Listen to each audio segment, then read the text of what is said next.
Okay, folks, it's August 18th, 2025. I think we're headed towards, it's 7:15 in the evening. Gonna start here on the water tower. Nice night for the mountains, so gonna start this garden video by panning through our favorite Matanuska Peak and the small rock garden and a lot of things getting done. The mileage sign has been removed for renovation, so we just have a few waning lilies to look at in here. Double tiger and regular old tiger lily. They're just a really nifty plant. Okay, hanging baskets in front of the cabin. The geranium display is just really going crazy this time of year. Of course, we're, August 18th. That's not too far away to where we start thinking about fall. Some of the mountains are turning a little bit golden up there, a little bit rust colors. It is indeed probably another month and a half to frost, but still things start to wane. Some things start to wane, some things really start to come in nicely. You can see here that those pods are all from peony poppies, next year's seeds, which we sell in the museum. And then cosmos have started to look really nice this time of year. They take a little bit of time.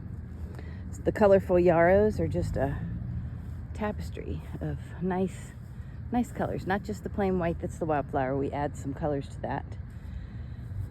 Here's a peachy one alongside with another display of beautiful tiger lilies. Okay, so we'll check out the giant cabbage real quick. I don't want to make this too long. Regular cabbage, beautiful heads. We're gonna have to give those away soon. Someone needs to be eating those. And here's our giant. See, look at that. It's getting there. You can kind of see it compared to the purple and the green cabbage there. And we have our sign back up, so I'm gonna pop this on the video that explains all about the giant cabbage, what kind it is, where they go. So I'll do that so people can pause and read it. Here's that's our little secret corner behind the shed. Got a hanging herb basket and some other little treats back there that we kind of keep to ourselves. The whiskey barrels are just overflowing with beauty right now. Just so much stuff coming on all at once. And this one too. I think the other one looks better. We have a bit of a contest. One of us planted one, the other planted the other, and I think his looks better, gotta say. Brussels sprouts, kohlrabies, Brussels sprouts, not really Brussels. Yeah, there's tiny little Brussels sprouts there, but I don't think they're gonna do it this year. They either work or they don't. They're not an every year thing. Red boar kale we've let it go to seed. We've let it flower. Doesn't really impact the flavor too much. But look at all the bees. The bees just love nothing more than a brassica, a kale cabbage type flower. It really brings in pollinators. And we have some of the Tuscan kale here, the big stuff. They call it dinosaur kale, palm tree kale. It's gotten pretty big. Have some kale collards and other veggies amongst our flowers over here. And we'll pop in to look. That's a beautiful mullein there called Southern Charm. And then a white mullein growing in amongst the veggies and stuff. All right, popping out of here.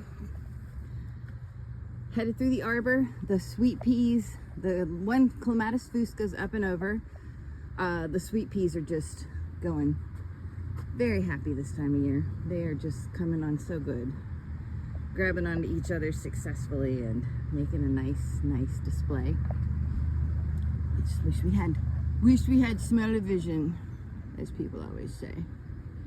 I'll give you a bird's eye view there of what's going on the trellis. And the clematis here is starting to put more fuzzy seed heads on.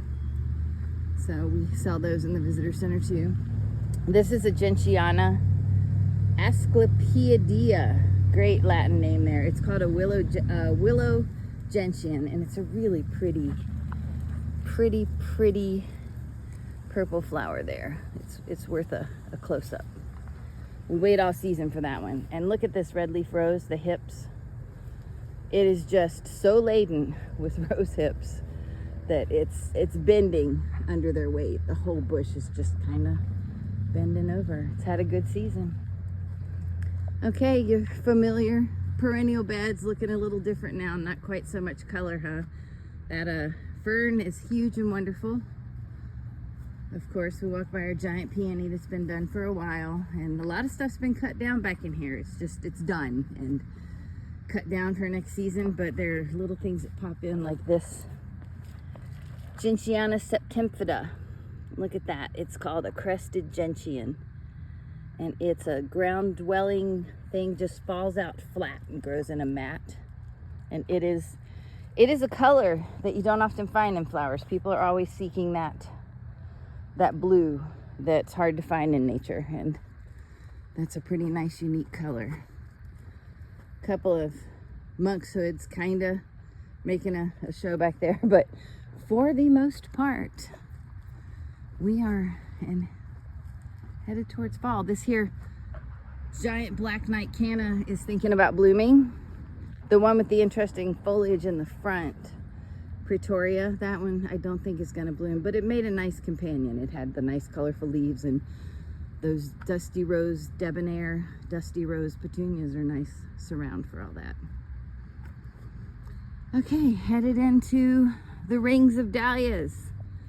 So far this guy, only one so far in the back, but more are coming. This is one dahlia bed's inhabitants. And here is a second dahlia bed that has come along. I want to show this one up close. This one's called a Melqua nebula. It's called an anemone dahlia. And then here is a little friend called Kasasagi. It's a smaller ball dahlia. But the star of the garden as always gets a lot of attention. It's Ferncliff Spice. This dahlia is called Ferncliff Spice, and it's a bigger ball dahlia, about 4 inches across. And here's our friend Easy Does It with another one of those anemone type Melqua nebulas. So yeah, there's still a little bit going on. Some of the Centaurea dealbata is a nice showy bachelor button type flower. It's very closely related to the bachelor buttons. This is Eryngium planum, and it's called a flat sea holly. Nice purple. Oh, sorry, I'm not focusing very well. Nice purple display here. It looks like a little thistle, kind of. The bees love it. And here's our third dahlia ring, and not a lot's happening here yet except for a little round guy called Natal. And we back up. Silphium perfoliatum is native to the American prairies, and it is called a cup plant. And it gets really tall. It grows into that willow tree there and uses it for support. So here we go around to a stand of Chantilly snapdragons, colorful in its pot, in the middle of the herb and allium bed. And this is our herb bed right now. The herbs are blooming. Everything that's blooming right now is a variety of oregano.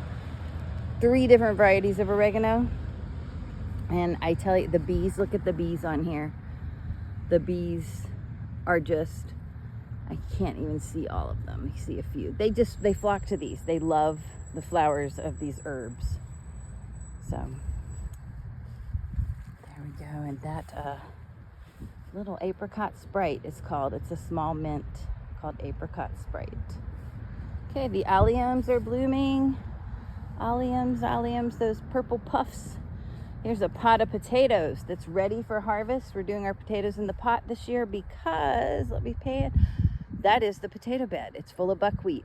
That buckwheat's as tall as I am, and next week it will be cut, mowed, and incorporated and turned into the soil as nutrients. It'll compost over the winter. We have a knotweed that's getting done there in that garden, and a lot of things done. Lady's mantle hanging on, but certainly the peonies are ready for bed here. And that is a pincushion flower. It's called Butterfly Blue. It's a beautiful, beautiful pincushion flower. But yes, things are slowing down. All right, we're at almost 10 minutes. I'm going to try to wrap this up, or this will be a long one, then we'll make a short one. This is called Culver's Root. Culver's root. Veronicastrum is the plant, and it's a Veronica relative, except it's 5 feet tall and just the most amazing purple blue, just iridescent type flowers. And boy, the bees just love it. Look at those. We got a bumbler and a honeybee from one of the local hives, probably. This is a European mountain ash. Birds are going to have a lot of fun this winter. They're going to have a lot of food. The Bohemian waxwings come in the winter and eat these berries once they've gone through a few frosts. Astroboides back there in the corner with its big 4-foot leaves. And our native bed of roses and monkshood and all that good stuff, and baneberries is just really doing what nature is up here and getting ready for fall, sort of shutting down and starting to turn colors. Been playing with rock garden a little bit and cleaning little places out one at a time. And this is our new hens and chicks display. So clean down an area, re-gravel, put in some hens and chicks, and we're going to start doing that one little square at a time because there's some stuff's getting a little too happy in the alpine rock garden. Okay, we've got Chinese golden apples. Chinese golden. They're getting there.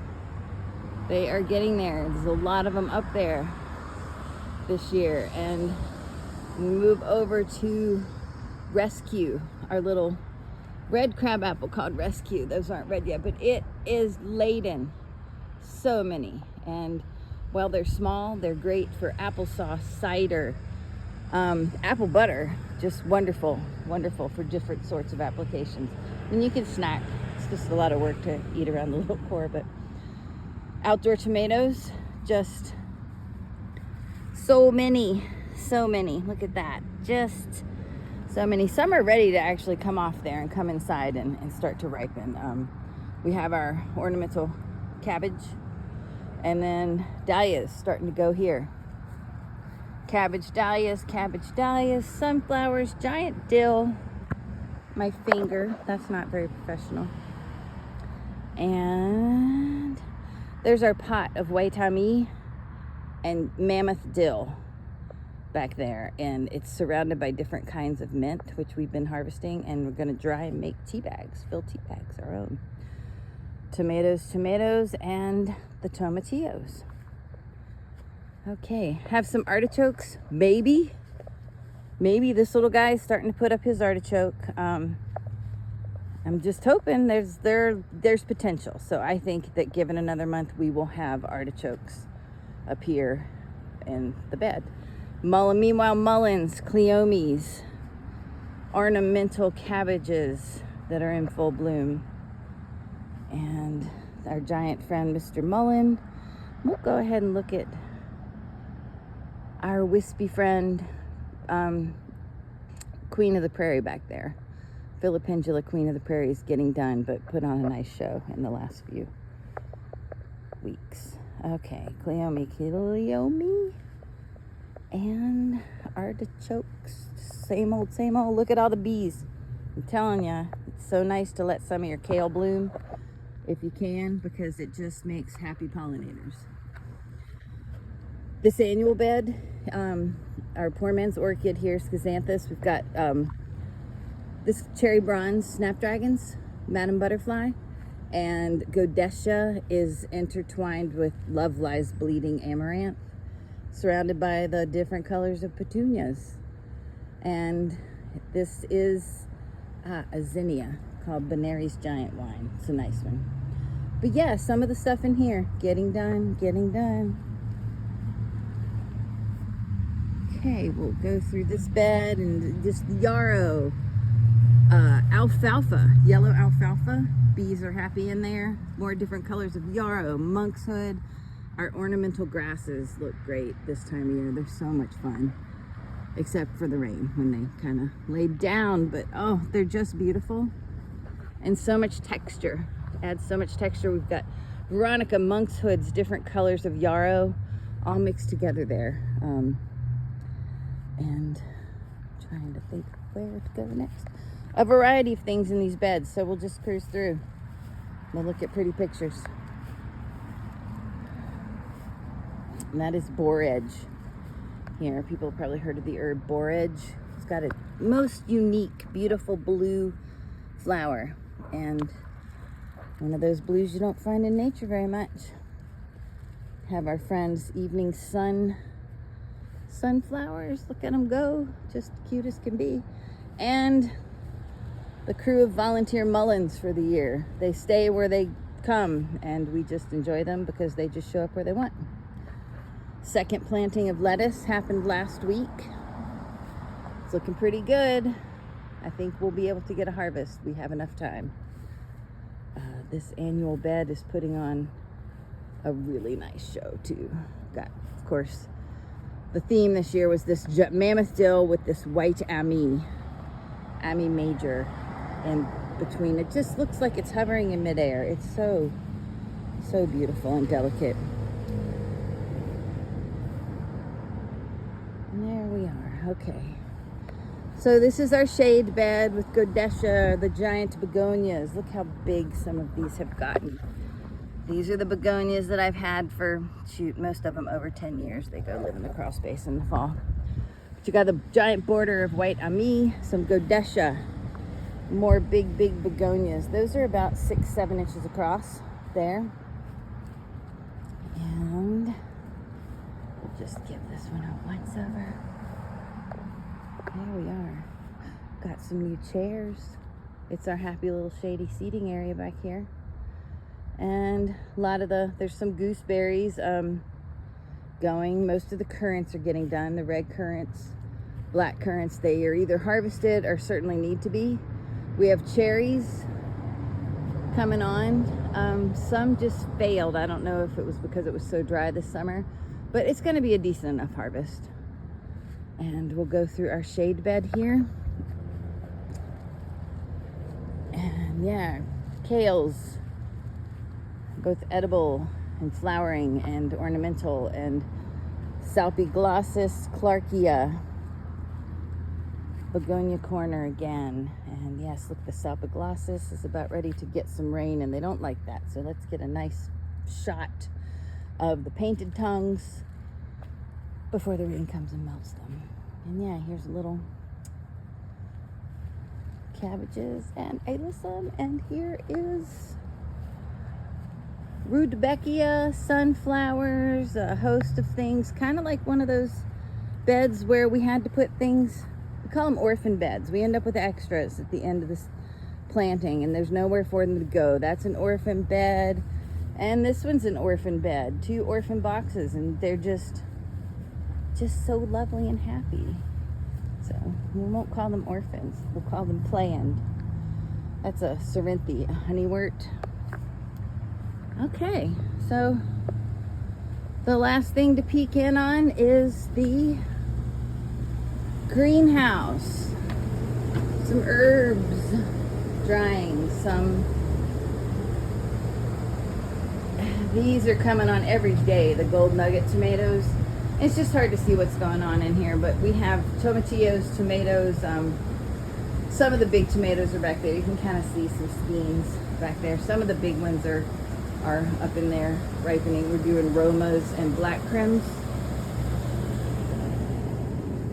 It's just a nice place to hang out. But this is the break room. These nice new chairs for our break room.